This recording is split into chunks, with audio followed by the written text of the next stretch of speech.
So Mining Weekly Online is talking to the Deputy Executive Director of the Southern Africa Trust, that is Bheki Moyo, and we're talking to him on the eve of a regional dialogue in which the focus is going to be on assisting migrant mine workers. Bheki, tell us about this dialogue that you're going to have, why you're going to have it, and what the outcome should be. Okay, thank you very much. I think it would be best that I talk a bit about the Southern Africa Trust so that we contextualize the dialogue. Yeah. We are a regional organization whose mandate is to make sure that policies are developed in such a way and implemented in such a way that they actually contribute towards poverty eradication. And so we really look at the world through the poverty lens, but we also think that regional instruments and regional focus are the way to go. And so one of the things that we have worked on is really to look at some of the marginalized communities, or what you would call the poor communities. And mining provides such an opportunity, or it provides such an instance where ex-miners, for example, who come from countries as Mozambique, Swaziland, Lesotho, and many others, when they are out of their jobs, they find it very, very difficult to actually access their benefits. So that's one of the challenges. And so we have been engaged in a process where we have conducted research to really establish the fate of these ex-miners, including their beneficiaries, especially for those that have passed on, their wives or those that they've nominated to benefit from those funds or some of the benefit schemes. They then find it very difficult to access that. So what we have done is to really begin to talk to ex-miners themselves, talk to government officials in most of these countries, to officials here in South Africa, to the mining companies as well, so that we can establish a mechanism that would allow some of this money to actually go to the people that really need it, the beneficiaries. So one of the outcomes really is a call to say to, for example, the workers, the miners' provident fund, give this money to the ex-miners that actually need it and their beneficiaries, but also maybe begin to put in place a regional mechanism that would allow for the portability of social benefits without people necessarily having to travel all the time to come to South Africa, for example, to get their benefits. So that we find a mechanism where bilaterally or regionally these ex-miners can be able to access their benefits from their countries without having to travel long distances. One of the challenges, as we will talk further, is that some people spend so much of their money trying to access the benefits. By the time they get to the actual amount, they realize they've spent more than what is due to them.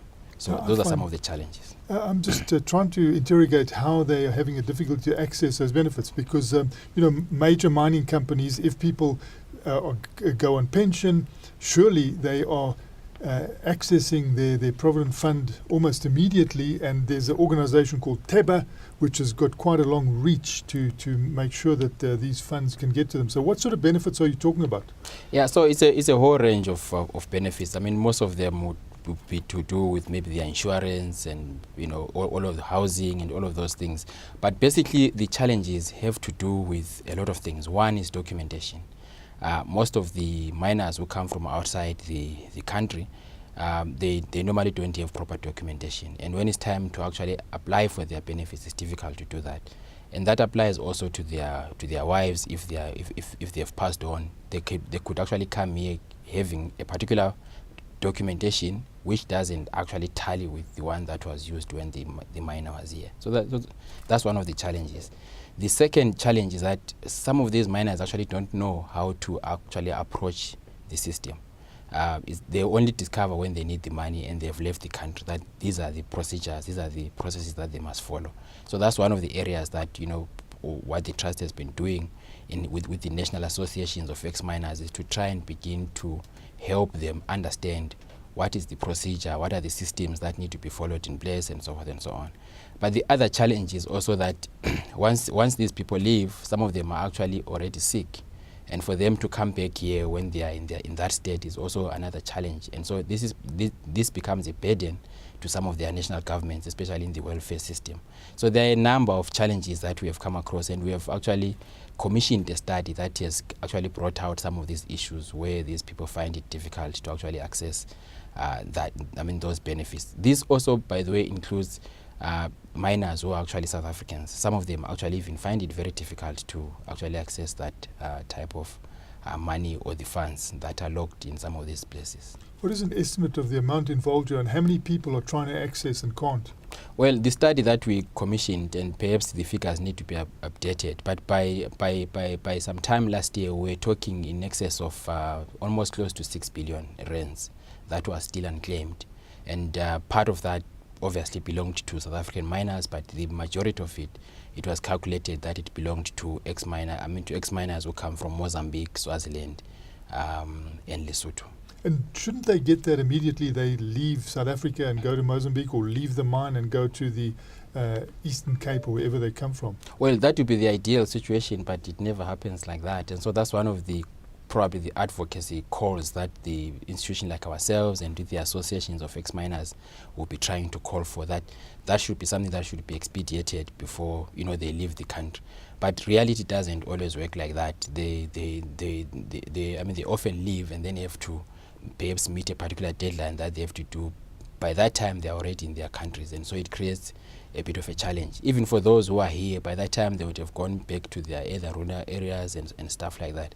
I know that some of the paralegals here in this country are trying to help them access that kind of money, but it's still a challenge that needs to be addressed. And is it in abnormal situations? For instance, if a miner dies while he's still employed and then the benefits have difficulty arriving at the family wherever they domiciled, or is it just a normal run of event where this money is not getting through? Well, I wouldn't know whether to characterize it as really normal or abnormal, but I think that what we are really finding difficult is that this is one sector where we paid attention to, but it could equally be the same in agriculture and other sectors as well, where monthly there are contributions towards these social benefits. But when it's time to really access them, it really becomes difficult. So I'm not so sure whether the characterization will be abnormal or abnormal, but these are real issues, these are real challenges that these people are facing. And does it come directly from the mine, or is it through the Chamber of Mines, or is there a third party anywhere that is involved that is actually holding on to this money? Who's got the money? Currently, we're talking about a number of schemes. I mean, one of the well-known schemes is the Miners Workers Provident Fund, which currently, according to our calculations, holds close to about 3 billion rands of that amount. And then the other amounts are also scattered in some of the schemes that are there. And so it's really a number of schemes, but the bigger one really is the Miners Provident Fund. And you sort of have tied up Southern Africa Trust. How old is that? And it's tied up with the Ford Foundation and then in collaboration with the Southern African Miners Association. I've heard of the Ford Foundation, but I haven't heard of the other two. Give us an update. Right. So the Southern Africa Trust was set up almost 8 years ago, and the real mandate was to give platforms to the poor and give them a voice. So usually what we do, we look at the projects and the activities of the SADC, which is the community itself, and look at their economic program, which is the Southern Africa Indicative Development Plan. And what we do is they look at regional integration from a classical point of view. We then put on a poverty lens to it. And so where they are looking at mining and they're looking at big companies on mining, we actually look at the plight of the ex-miners. Where, for example, they are looking at trade, we would look at cross-border informal trade and so forth and so on. So we really put a poverty lens to it.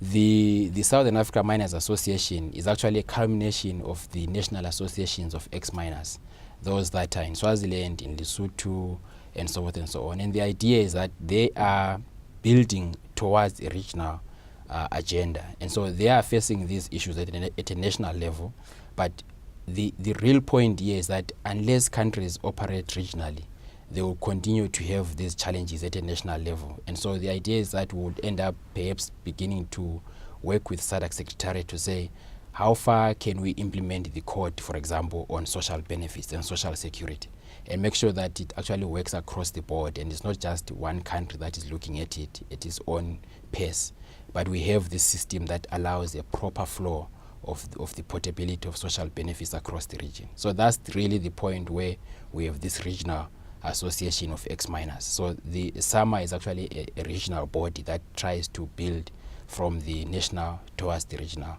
agenda. And this 6 billion, what sort of percentage of the total is it? What would you estimate it is as a percentage of the total that's paid out to people, or the total value of the Provident Fund over a period of years. Are we talking about a percentage? Can you just give me the number of people again and the percentage you perceive? Well, so in terms of the numbers of people who are affected, we're talking about close to 500,000 of ex-miners who are still yet to receive their benefits.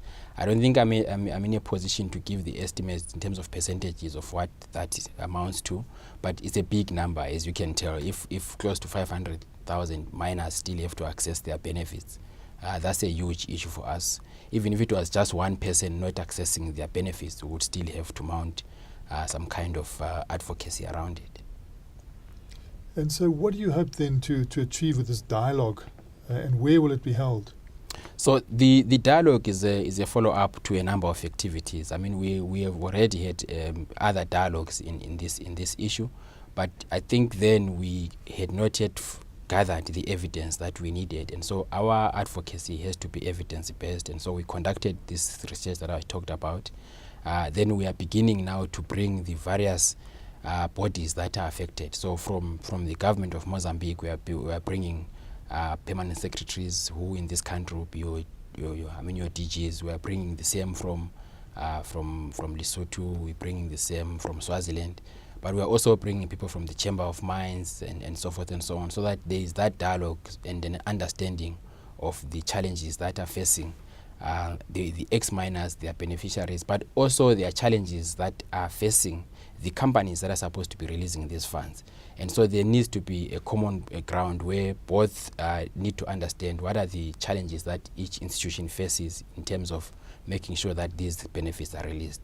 You might find that one of the key challenges, as I referred before, is that if there's no proper documentation, no financial institution will release that money. And so that's a challenge that needs to be addressed by the ex-miners, the associations that are helping them. It's got nothing to do with the financial institution. But there could be challenges where the financial institution is actually slow in disbursing those amounts. That's a challenge that is not really the problem of the ex-miner, it's the challenge of the institution. So we need to find a common ground and find a solution where we can easily get this money out to people that benefit. And if not, get a solution where it doesn't just stay with these financial institutions. Perhaps we could even begin thinking about how this money could go back to those home countries and be injected in some of these sectors that need it most. And who are these financial institutions? Which financial institutions are we talking about? Well, for now we're talking about the Miners Workers Provident Fund at most. I mean, the rest I think we can get the details later. Do the mining companies administer that themselves? No. So I think what happens is that the mining companies contribute towards this fund, and the fund has to administer it to the ex-miners. So where do you think the sticking point is besides the documentation problem? It's both sides, like I said. So there's the issue of the documentation side, which is from the ex-miners themselves. There's also the issue of people, like I said, they leave the country before they can even access that, and by the time they try to access, there are a lot of challenges that come into play. But there are also issues of capacity that we have been told about in some of these funds. So I think it's both really. It's not just one element where we can say there's one area that stops the disbursement of these funds. And is there any contestation? I mean, is there any resistance by the financial institutions saying, no, this is not owed, or is it all acknowledged that it is, but it just has to be processed properly?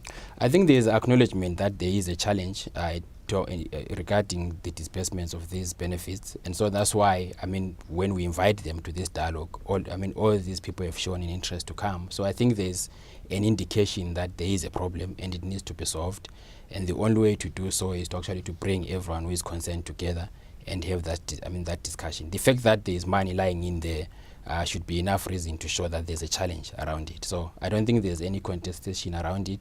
It's the question of finding the mechanisms to actually disperse effectively these benefits to the ex-miners and their beneficiaries.